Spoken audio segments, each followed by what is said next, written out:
All right, Israel, I'm back again for a bonus lesson today. I've never done this, but this was on my spirit to do. So, Israel, listen up, because we're about to dive deep into one of the biggest lies our people have been fed for centuries: the idea of a literal devil. Let me be real with y'all real quick. The devil, as you've been taught, doesn't exist. It's a damn fairy tale, family. A boogeyman story that's been used to control you and keep you from realizing the truth of who's really running this world. You keep blaming every bad thing that happens on some red-skinned, pitchfork-holding demon in a fiery underworld. But let's get that garbage out of your head right now. The Most High doesn't need a devil to scare you into obedience. He doesn't need demons running around messing up your life. Yah is sovereign. He controls everything, the good and the bad. That's Bible. And I'm going to show you, using the scriptures, that this whole devil myth is a distraction to keep you, black man, black woman, from realizing what's really going on. Let's start with the book of Isaiah 45 and 7. Again, the book of Isaiah 45 and 7, and I'll be doing the reading. I form the light and create darkness. I make peace and create evil. I, the Lord, do all these things. Let me break that down for you, plain and simple. Yah says he creates good and evil. Not some rogue demon, not some fallen angel running around wreaking havoc. He does it.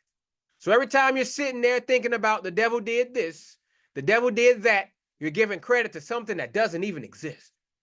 Yah is behind it all. If you're going through some rough times, it's because he allowed it for a reason. Maybe to wake your ass up. Maybe to teach you a lesson. But it ain't because some devil's out to get you. You ever wonder why? Everything that happens to Israel, that's you, black man, black woman, it's so damn heavy. Slavery, oppression, poverty, discrimination.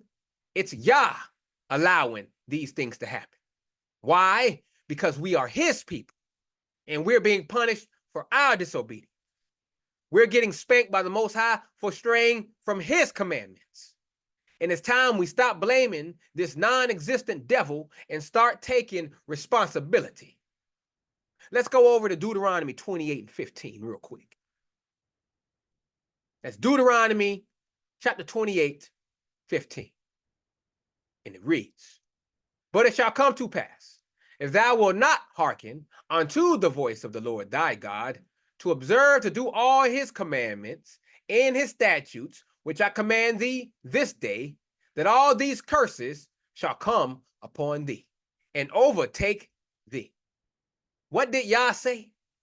If we don't follow his commandments, the curses will come upon us. Not because of some devil, but because of our disobedience to Yah. So all this suffering we're seeing around us, whether it's in the streets, in our homes, or in our own lives, it's not some demon out here doing it. It's the result of Yah's judgment on his people. Which brings me to my next point. Let's tackle this Satan character. The Bible uses the word Satan, but it's not talking about some horned monster. Satan just means adversary, family. It's a concept, a title, a symbol of the systems of wickedness that stand against the Most High's law. Let's take a look at Job 1, 6 and 7 real quick. This is where a lot of people go. That's Job 1, 6 and 7. Now there was a day when the sons of God came to present themselves before the Lord, and Satan came also among them. And the Lord said unto Satan, "Whence comest thou?" Then Satan answered the Lord and said, "From going to and fro in the earth, and from walking up and down in it." Now, a lot of you have been taught that this is some fallen angel standing in front of Yah, plotting against the righteous. But let's break it down. The Satan here is simply an adversary, someone tasked with testing Job's faith. Who gave him that task? Yah himself. Yah is the one who allowed Job to be tested, not some rogue devil. This Satan isn't a literal being, but a function, a role played in Job's life to test his faith in obedience. Let's go over to James 1 and 13. Watch this. That's James chapter 1 and 13. Look at this, family. Let no man say when he is tempted, I am tempted of God. For God cannot be tempted with evil, neither tempteth he any man. But every man is tempted when he is drawn away of his own lust and enticed. So if you're out here talking about the devil made me do it, you need to check yourself. The Bible says the man is tempted by his own lusts. It's your own damn desires that lead you into sin, family, not some external demon whispering in your ear. You are your own worst enemy most of the time. That's the Satan you're fighting. Your own wicked inclinations, your own lusts, your own greed and selfishness. Which brings me to my next one. The Bible also uses the word Satan to describe wicked systems of oppression, governments, empires, and worldly powers that oppose Yah's people. Let's look at it. If we go over to Revelation 2 and 9. Again, that's Revelation 2 and 9. And no, this ain't about no fake Jews either. But that's a topic for another day. I know thy works, and tribulation, and poverty, but thou art rich. And I know the blasphemy of them which say they are Jews, and are not, but are the synagogue of Satan. Now let's get one thing straight, family. The synagogue of Satan isn't some spooky place where demons hang out. It's a system, a group of people pretending to be Yah's chosen. And back then, that was the Pharisees and these other Israelites pretending to be with Yah, but they're not.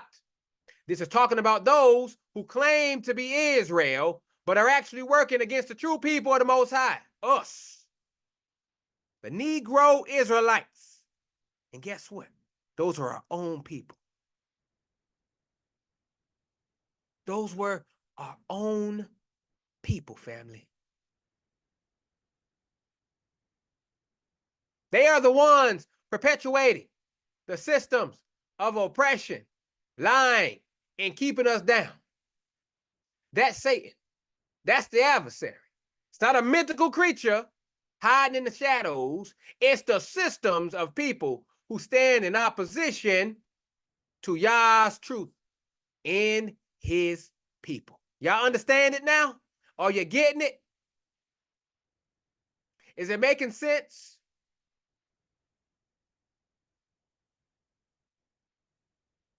Let's go over to Ephesians 6 and 12. We can go over to Ephesians 6 and 12 real fast. And it reads, for we wrestle not against flesh and blood, but against principalities, against powers, against the rulers of the darkness of this world, against spiritual wickedness in high places. We're not fighting against some devil with horns.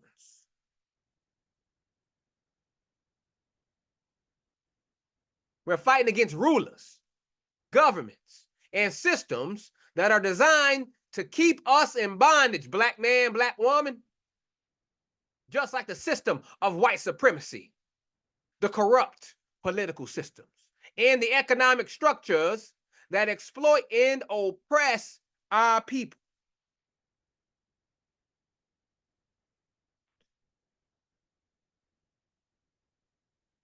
That's the Satan we're dealing with. So let's be real for a second. My next point. This whole concept of a literal devil is a damn distraction. It's a cop-out. Why is it a cop-out, you may ask? Because it's easier for some of y'all to blame a devil for your problems than to look in the mirror and realize that Yah is allowing these things to happen in your life for a reason.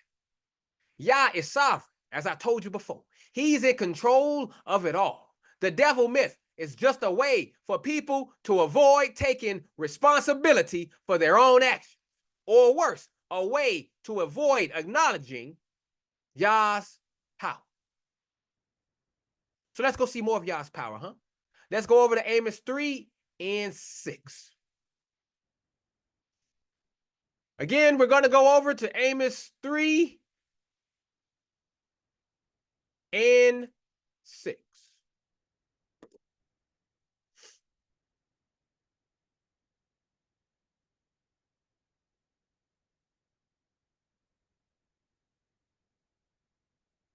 And it reads, shall a trumpet be blown in the city, and the people not be afraid?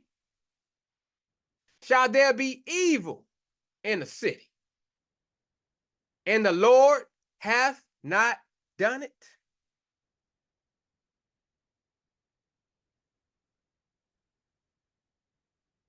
What does that say? If there's evil in the city, didn't Yah do it? That's right, it did. Yah is the one who allows calamities and hardships to happen, not some devil. So when you see destruction, when you see chaos, kind of like how you saw with this Hurricane Helene, don't start talking about demons and devils. Understand that Yah is behind it all, and he allows it for his purpose. I repeat, he allows it for his purpose. If we go over to Lamentations 3, we're going over to Lamentations 3, 37 and 38.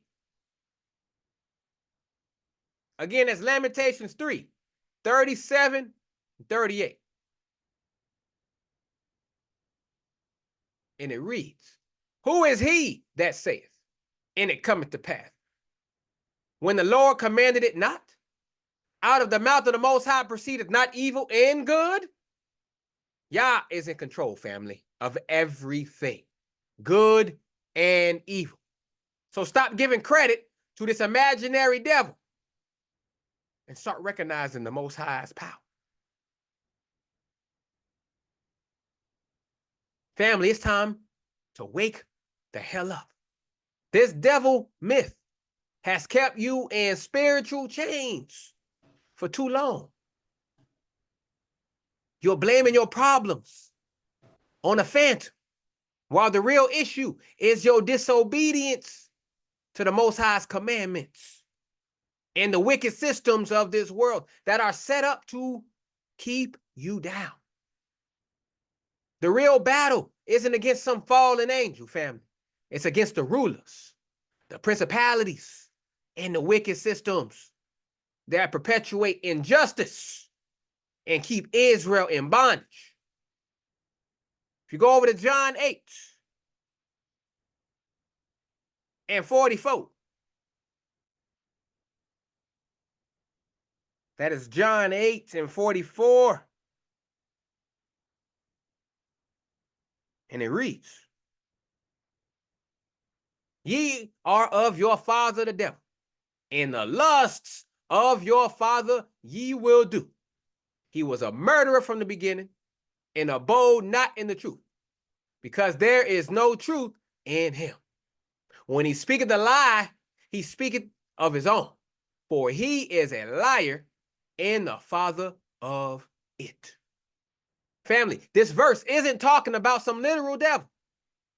It's talking about the systems of lies that have been in place since the beginning. The father of lies is the world system that's been deceiving you into thinking the devil is responsible for all your troubles, when in reality, it's your own disobedience and the wicked systems of this world.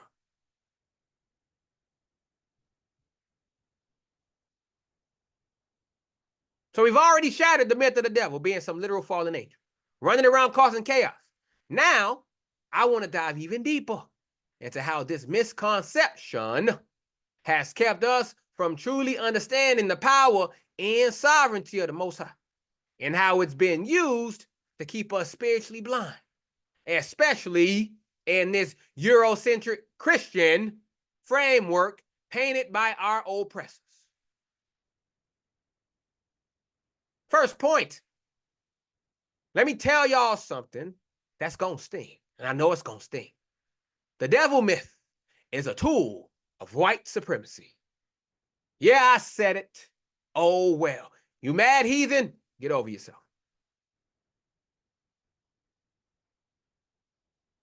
That whole idea of a literal devil is just another way the oppressor has kept you, black man, black woman, living in fear and not in the truth of Yah's word. Who brought you Christianity the way it's taught today? Who gave you this weak, watered-down version of the Bible that's been twisted to keep you docile? The same people who enslaved your ancestors. Ooh, I know it stings. I know it hurts. When the Europeans gave us their version of Christianity, they needed a way to keep your behind in control, or to keep themselves in control over you. They couldn't have you realizing that Yah is in control of all things, because then you start understanding that they aren't in charge of shit. Uh-oh. They couldn't have y'all seeing that, family. So they needed a scapegoat. Enter the devil. This external supernatural boogeyman that you had to be constantly afraid of. But here's the kicker, family. The real devil was the system they built to oppress you. Woo! They got you looking over there, but the real devil right over here. Common misdirection, all magicians use it.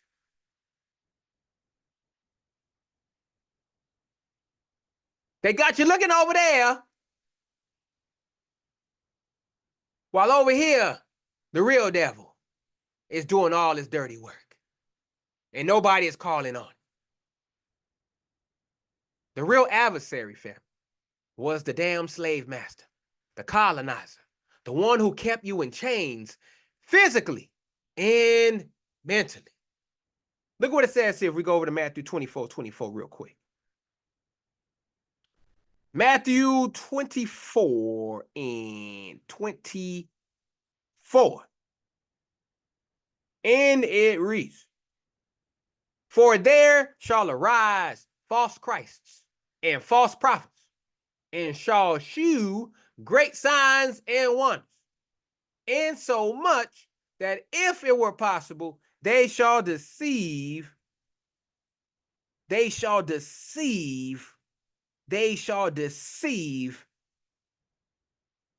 very elect."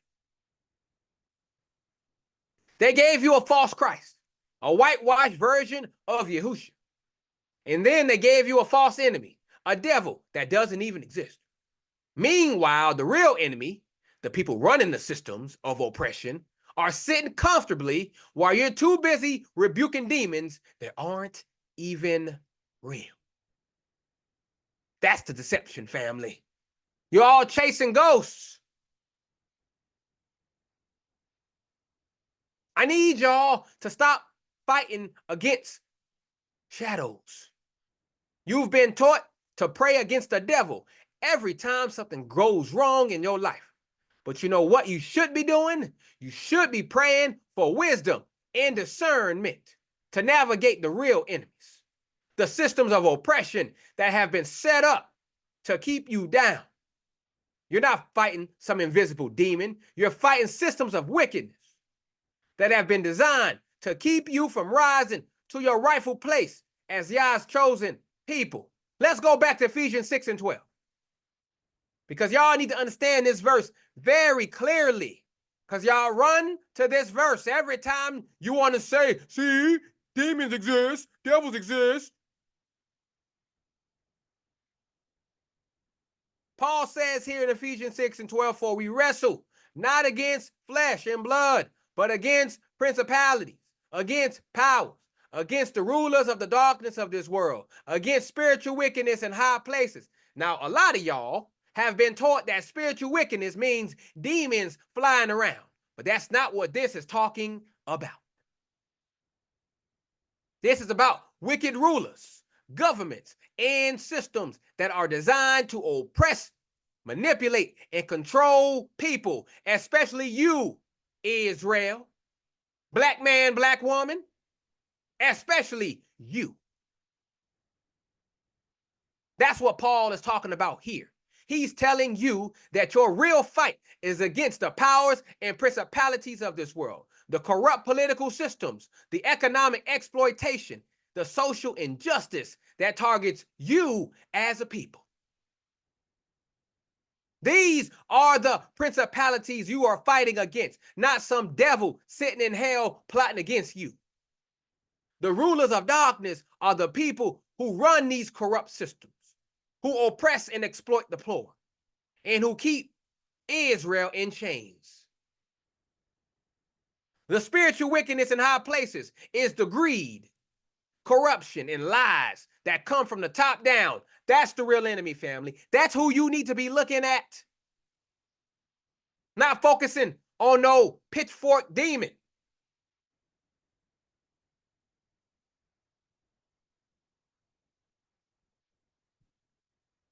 If we go to Psalm 82 and 5, we see what the psalmist says here.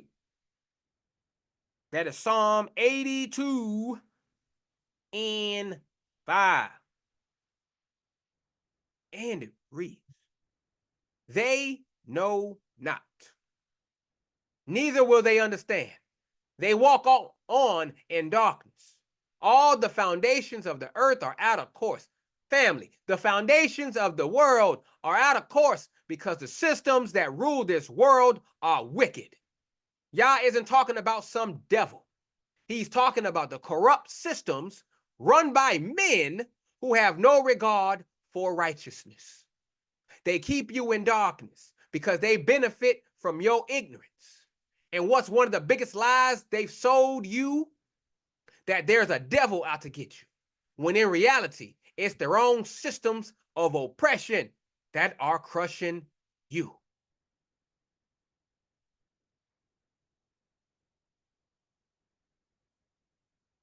Now let's backtrack to one of the most interpreted or misinterpreted stories of the Bible.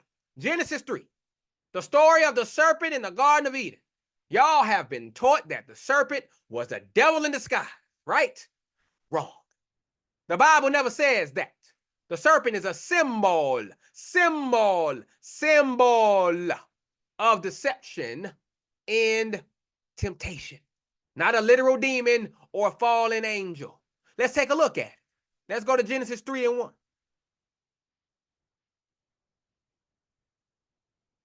Genesis 3 and verse 1.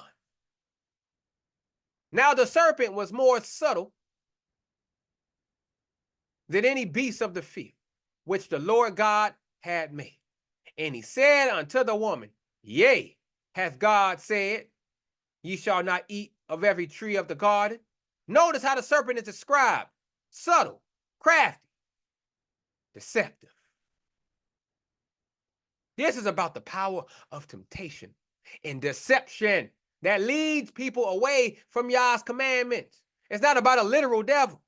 The serpent represents any force, any person, or any system that tries to pull you away from this truth. And what did the serpent do? It convinced Eve to question Yah's commandments. Just like these wicked systems today make you question who you are and what Yah requires of you. Ain't no difference, family. If we go over to 2 Corinthians 11 and 3 and see what Paul has to say. Again, that's 2 Corinthians 11 and 3. And it reads, But I fear, lest by any means, as the serpent beguiled Eve through his subtlety, so your minds should be corrupted from the simplicity that is in Christ. Paul makes it clear that the serpent's power is deception, not supernatural evil. Just like how the world today deceives you with lies about your identity, your power, and your relationship with Yah, black man, black woman. They tell you that you're just another oppressed minority. But the truth is, you're Israel, Yah's chosen people. They tell you that a devil is behind all your struggles. But the truth is, it's these corrupt systems that are keeping you down.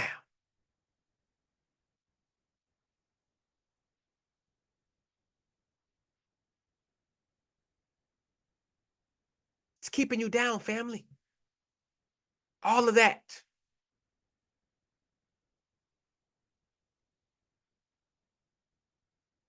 So let's make one thing absolutely clear here, family. Stop giving power to something that doesn't exist.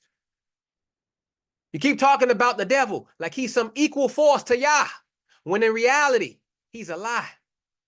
A tool used to keep you from realizing the truth of Yah's sovereignty. Let's go to James 4 and 7. See what James says here. That's James 4 and 7. And it reads, submit yourselves, therefore, to God. Resist the devil, and he will flee from you. Now, a lot of people take this verse to mean you need to fight some literal devil.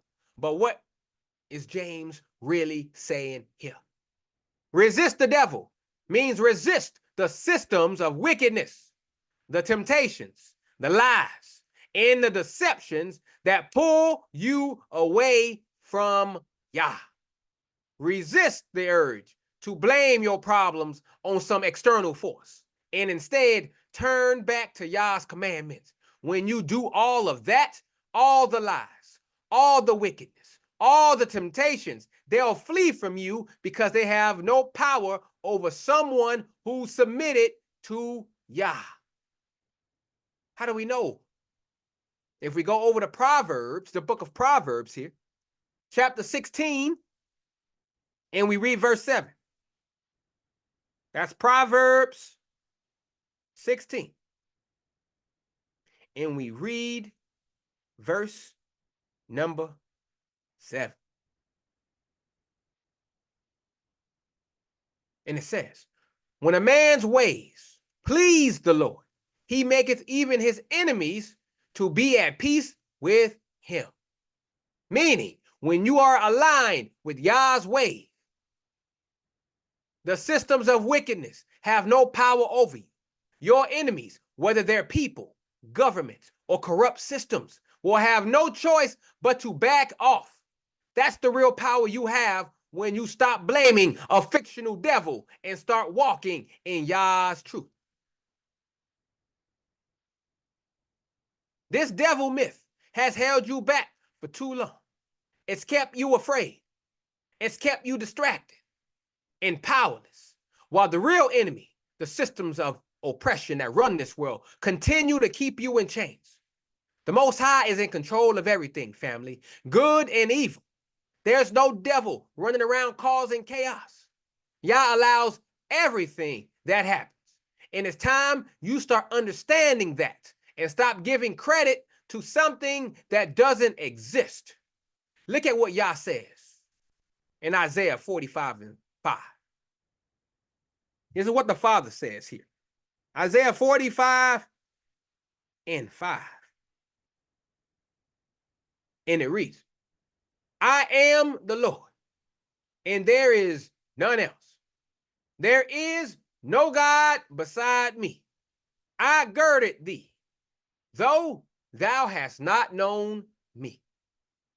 Yah is the only power in the universe. There's no rival, no equal force, no devil running around trying to overthrow him. The only devil you're fighting is your own disobedience, your own lusts, and the wicked systems of this world that have been set up to keep you in darkness. The next time you are tempted to blame the devil for your problems, stop. Look in the mirror. Look at the world around you. Recognize the systems in place that are really keeping you down. And most importantly, recognize that Yah is the one who truly is in control. Turn back to him, follow his commandments, and stop giving power over to the lie. Now, we've already destroyed the myth of the literal devil now. But let's get into another area where our people are still trapped mentally. This is a big one. This nonsense about demonic possession. And I'm going to read real blunt here. In 2024, it's time to stop believing in this Hollywood horror movie garbage. There are no demons hopping in and out of people, making them do wild things. That is pagan superstition, wrapped up in Eurocentric Christianity. And it's got our people acting like they're in some damn exorcism movie. You've seen it, right? Someone starts screaming, shaking, rolling around, or acting out. And what's the first thing our people say? Oh, they got a demon in them.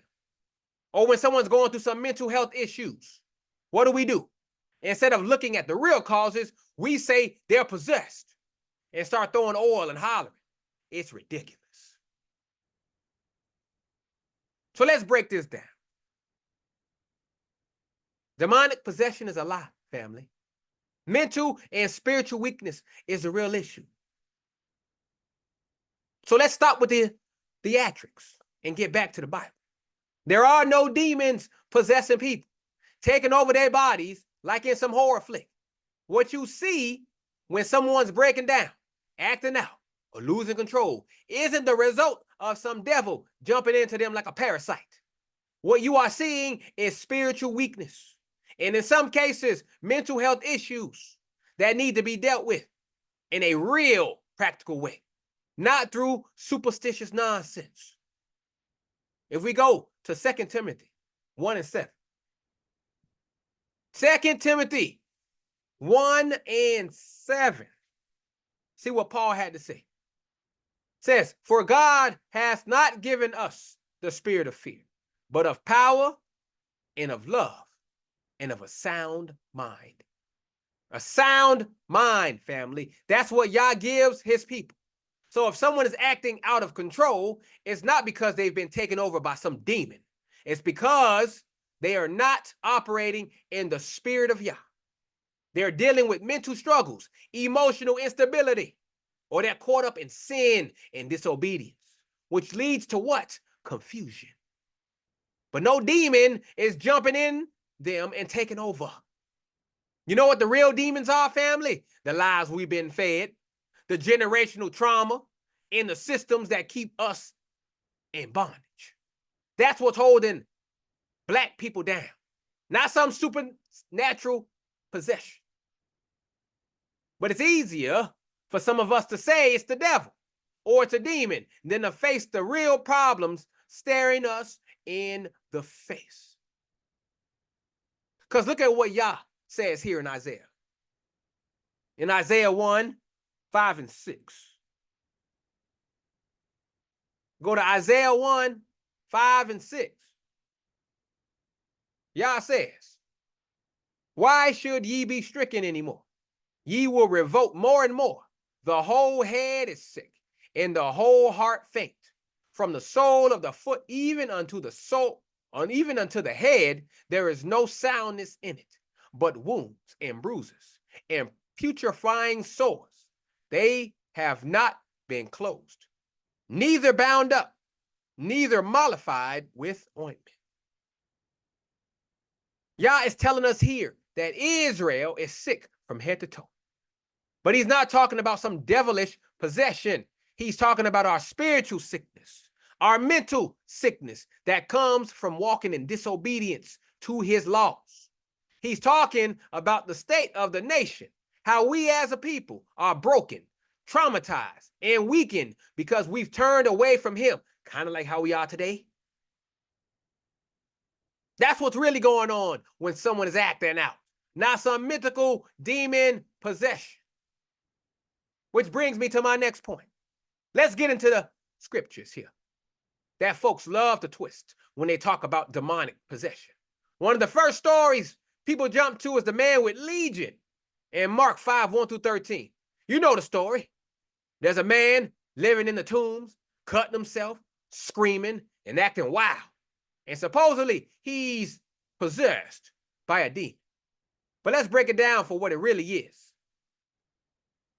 We read the first 2 verses of Mark 5.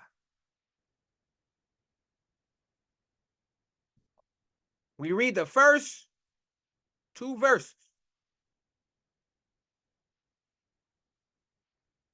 of Mark 5. And it says, and they came over unto the other side of the sea, into the country of the Gadarenes. And when he was come out of the ship, immediately there met him out of the tombs a man with an unclean spirit. Now, what does it mean when the Bible says this man had an unclean spirit? Is it talking about a demon jumping into his body? No. An unclean spirit, in biblical language, refers to someone who's been influenced by wickedness, by sin, by a corrupt state of mind. This man had been living in a state of madness because of his spiritual condition, not because some demon had taken over his body. Let me ask you a question. Why was this man living in a tomb, cutting himself, isolated from society? It's because he was marginalized, fam, cut off. He was broken. Kind of like how our brothers and sisters on the streets, homeless.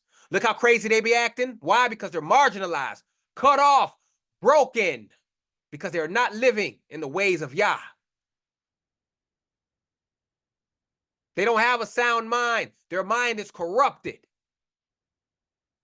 Probably suffering from the same kind of trauma and oppression our people face today. And what happened when Yahusha came to him? Did he perform some Hollywood-style exorcism? No. Yahusha simply restored the man's mind by bringing him back into the truth and healing him from his spiritual and mental affliction. We go over to Mark 5 and 15. It tells you. We just skip down to 15. And it says, and they come to Jesus and see him that was possessed with the devil and had the legion sitting and clothed and in his right mind. And they were afraid. The man was restored to his right mind. Not because some demon flew out of him, but because Yahushua brought him back to sanity, back to spiritual clarity. That's the key. The man wasn't possessed by some demon. He was spiritually oppressed, mentally broken, and Yahushua healed him by removing the spiritual bondage he was under. Paul talks about this if we go to Romans 8 and 6. Paul talks about this mindset. That's Romans 8, verse 6. He says, for to be carnally minded is death, but to be spiritually minded is life and peace. Family, when you are not in the right spiritual state, when you're carnally minded, you're walking in death. That's what the man in the tombs was dealing with. He was living in a state of spiritual death, chaos, and confusion. And when Yahushua came, he restored him to life and peace. That's not demonic possession, family. That's spiritual healing. Now let's get something straight, Israel, because this is a big one. Mental illness is not demonic possession. I repeat, mental illness is not demonic possession.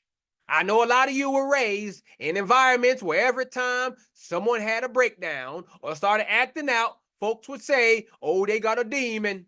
But that's not what happened. What we're dealing with is real mental health issues. And our people need help, not superstition. When someone of our people is struggling with depression, schizophrenia, or any other mental illness, the last thing they need is someone screaming about demons and trying to cast them out. They need support. They need healing and understanding. Let's stop being so damn quick to blame some non-existent devil that are happening because of trauma, oppression, and neglect. Let's stop blaming all of those things on some non-existent devil. Look what James says here. If we go over to James 5. James chapter 5, we read verses 14 and 15. Again, that's James 5, 14, 15. And it reads, Is any sick among you? Let him call for the elders of the church and let them pray over him, anointing him with oil in the name of the Lord. And the prayer of faith shall save the sick, and the Lord shall raise him up. And if he have committed sins, they shall be forgiven him. Notice how James doesn't say if someone's struggling, cast out the demons. He says to pray for them, support them, and help restore them. That's what our people need, spiritual and mental restoration, not some superstition and fear mongering. You know what's demonic? The systematic neglect of mental health in our communities. That's the real demon we need to cast out. We've got too many of our brothers and sisters suffering in silence, dealing with trauma, depression, and other mental health issues. And instead of facing it head on, what do? We fall back on this outdated, superstitious nonsense about demonic possession. Check out what Solomon says in Proverbs 18. We go over to Proverbs 18 and we read verse 14. Again, that's Proverbs 18, verse 14. And it reads, the spirit of a man will sustain his infirmity, but a wounded spirit, who can bear? A wounded spirit. That's what a lot of our people are dealing with today. They're wounded, broken, and in need of healing.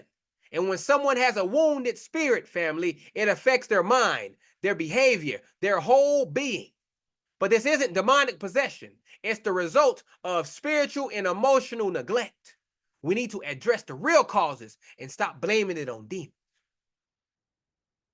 Because let's be real here, family. A lot of what people call demonic behavior is just a result of sinful choices and living outside of Yah's commandments. If someone is out here wilding, committing crimes, living recklessly, disrespecting their family, indulging in addictions, that's not because they got a demon in them. It's because they're walking in sin and rebellion against the Most High. How do we know this? Paul said it. If we go to Galatians 5. Galatians 5, 19 through 21. Look at this here. Now the works of the flesh are manifest, which are these: adultery, fornication, uncleanness, lasciviousness, idolatry, witchcraft, hatred, variance, emulations, wrath, strife, seditions, heresies, envyings, murders, drunkenness, revelings, and such like, of the which I tell you before, as I have told you in time past, that they which do such things shall not inherit the kingdom of God. These are the works of the flesh, not the works of some demon. When people are out here living wickedly, it's because they're following their carnal desires, not because some devil has possessed them. They're choosing to walk in sin, and the consequences of that sinful lifestyle are what you see manifesting as what some people call demonic behavior. Let's look at some more works of the flesh. If we go to Romans 1, we're going to go to Romans 1. We're going to read 28 to 32. Romans 1, 28 to 32. And it says, and even as they did not like to retain God in their knowledge, God gave them over to a reprobate mind to do those things which are not convenient, being filled with all unrighteousness, fornication, wickedness, covetousness, maliciousness, full of envy, murder, debate, deceit, malignity, whisperers, backbiters, haters of God, despiteful, proud, boasters, inventors of evil things, disobedient to parents, without understanding, covenant breakers, without natural affection, implacable, unmerciful, who knowing the judgment of God, that they which commit such things are worthy of death, not only do the same, but have pleasure in them that do them. When people reject Yah's commandments, family, they're given over to a reprobate mind. a mind that's corrupted by sin. But notice, this isn't because of some demon. It's because of their own choices to live outside of Yah's will. You see someone living wild, they're not possessed. They're just walking in sin and dealing with the consequences of that sin. Now let's get to the real meat of this thing. If you want to talk about demons, let's talk about the systems of oppression, the lies, and the generational trauma that our people are up against. Those are the real demons we're fighting, and they're not supernatural. They're man-made. They're the result of centuries of oppression, slavery, colonization, and the lies that we've been fed about who we are. You want to know what's really possessing our people? The spirit of oppression, the spirit of inferiority that's been drilled into us by the systems of white supremacy. That's the real demon, family. If we go over to Deuteronomy 28, Deuteronomy 28, we read 28 and 29.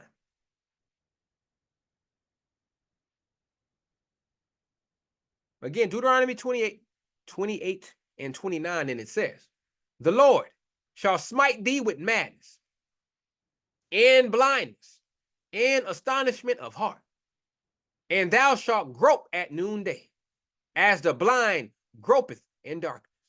And thou shalt not prosper in thy ways, and thou shalt be only oppressed and spoiled evermore, and no man shall save thee." Yah told us if we disobeyed him, we'd be struck with madness, blindness, and confusion. And that's exactly what we see today. Our people are groping in darkness, confused, broken, and oppressed. But this isn't because of some demon. It's because we've been under the curse of disobedience, living in a system that's been designed to keep us down. That's the real possession we need to break from. Because like Hosea 4 and 6 said, again, that's Hosea 4 and 6, says, "My people are destroyed for lack of knowledge. Because thou hast rejected knowledge, I will also reject thee, that thou shalt not be a priest to me. Seeing thou hast forgotten the law of thy God, I will also forget thy children." Our people are destroyed because of a lack of knowledge, not because of demonic possession. We've rejected the knowledge of Yah's word, and as a result, we're walking in spiritual blindness and confusion. The real battle isn't against some demon trying to possess you. It's against the ignorance, the lies, and the systems of oppression that have been keeping you from knowing the truth about who you are and who Yah is.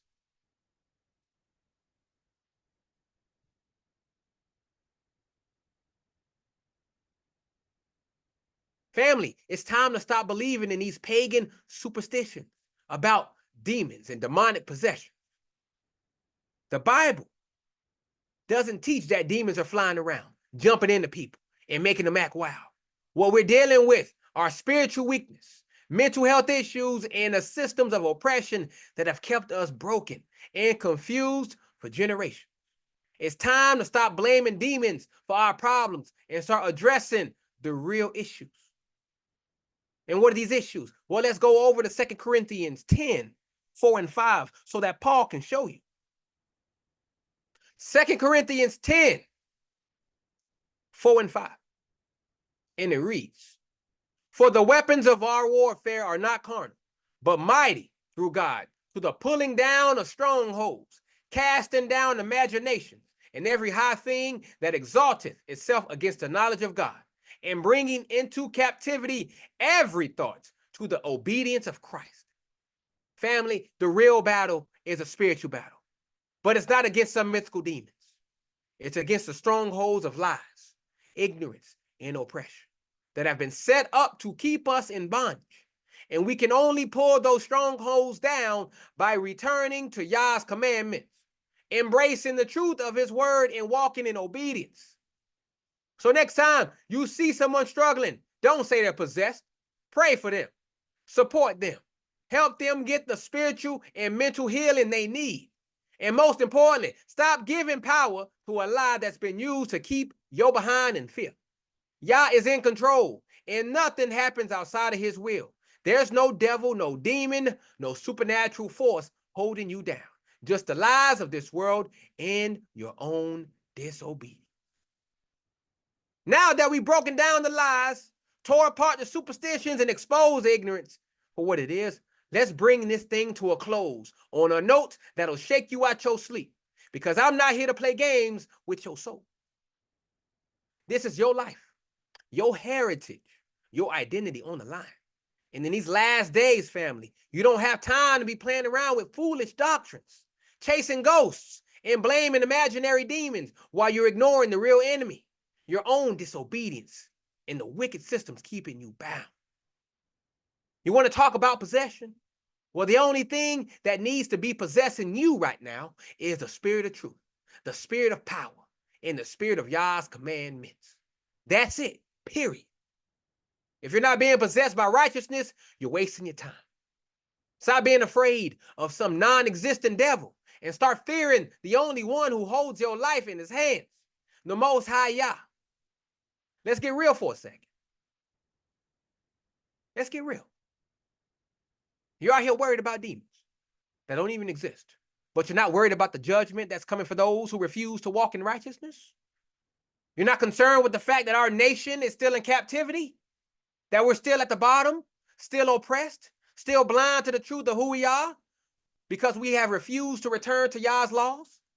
You've got time to entertain Hollywood fantasies, but no time to study the scriptures and learn what it really means to take back and bring about the restoration of Israel? Listen, family, you can't have it both ways. You can't say you're about this truth, but still clinging to the lies of Eurocentric Christianity, still holding on to these Greek myths, these pagan fictions about demons, devils, and possessions. You've got to make a choice, Israel. Either you're going to walk in the light of Yah's commandments and take your place in his kingdom, or you're going to keep stumbling in the darkness, chasing shadows and getting nowhere. Deuteronomy 30:19 gives you a clear picture. Again, that's Deuteronomy 30:19, and it reads, I call heaven and earth to record this day against you, that I have set before you life and death, blessing and cursing. Therefore choose life, that both thou and thy seed may live. Yah said it himself, choose life. And what is life? Keeping the commandments. That's your life. That's the key to your salvation, your redemption, and the restoration of this nation. It's not some feel-good emotional experience. It's not jumping around in church, yelling about how the devil's been attacking you. No, stop that nonsense. Life is obedience. Life is truth. Life is knowledge of who you are and who Yah is. You want to talk about real enemies, real demons? Let's talk about it. The real enemy is ignorance.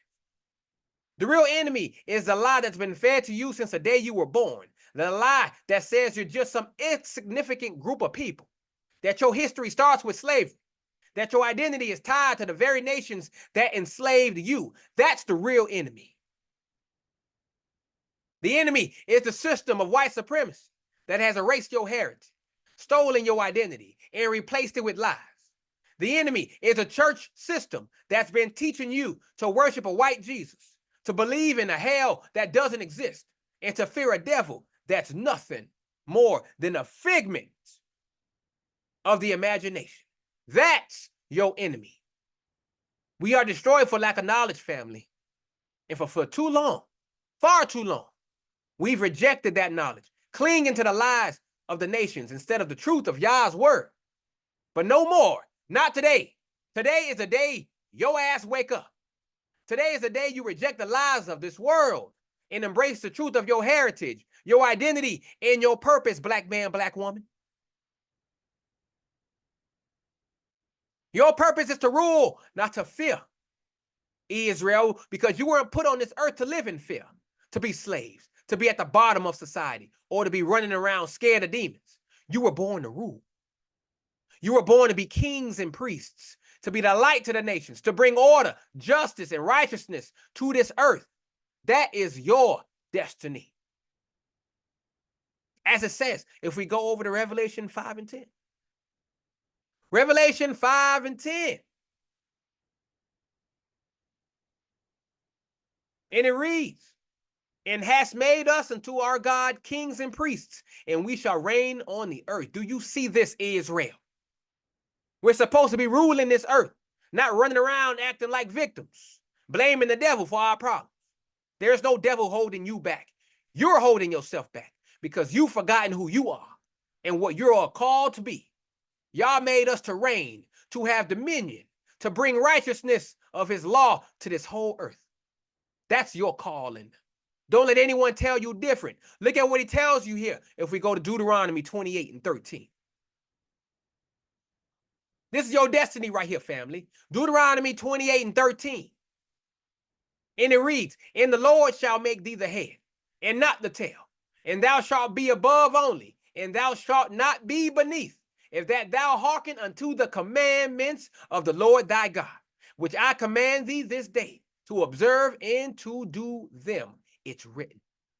You're supposed to be the head, not the tail. But what's the condition? Obedience. Keeping the commandments. That's the only way we rise as a nation. That's the only way we regain our rightful place in this world. Not through superstition, not through false religion, not through fear of demons, but through obedience to Yah's laws. Here's the big note, the final truth bomb that should shake you to your core if you're really listening.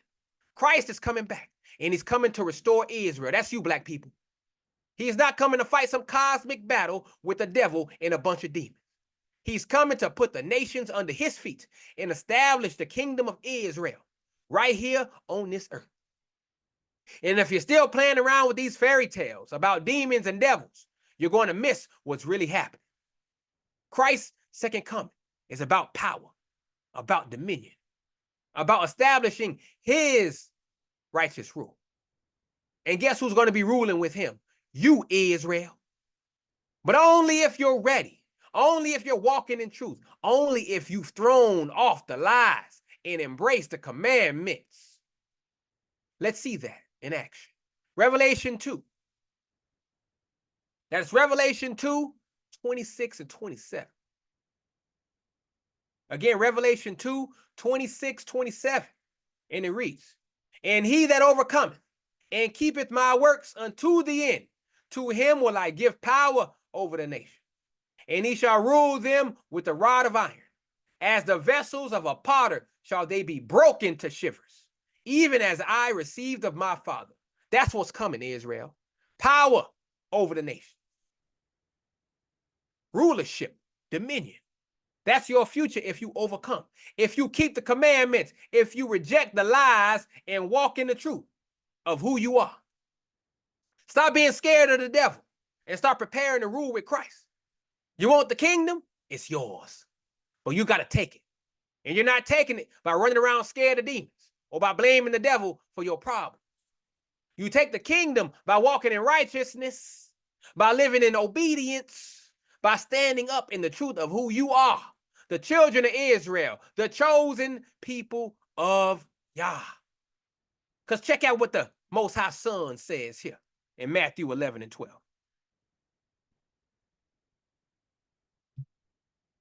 Matthew 11 and 12. And it says, and from the days of John the Baptist until now, the kingdom of heaven suffereth violence, and the violent take it by force. The kingdom isn't going to just be handed to you, family. You've got to fight for it. Not with carnal weapons, not with superstition, but with the truth of Yah's word. You've got to take it by force, by standing firm in the commandments, by rejecting the lies of the nation, and by walking in the power and authority that Yah has given you. So Israel, here's the bottom line. It's time to rise up. It's time to step out of the darkness, out of the superstition, out of the lies, and into the light of the truth. Stop fearing imaginary demons and start fearing the Most High Yah. Stop blaming the devil for your problems and start taking responsibility for your actions. Stop waiting for someone else to come and save you and start walking in obedience so that Yah will deliver us as a nation. Christ is coming, And when he comes, family, he's coming for a people who are prepared, obedient, and ready to rule. Are you ready? Are you walking in the truth?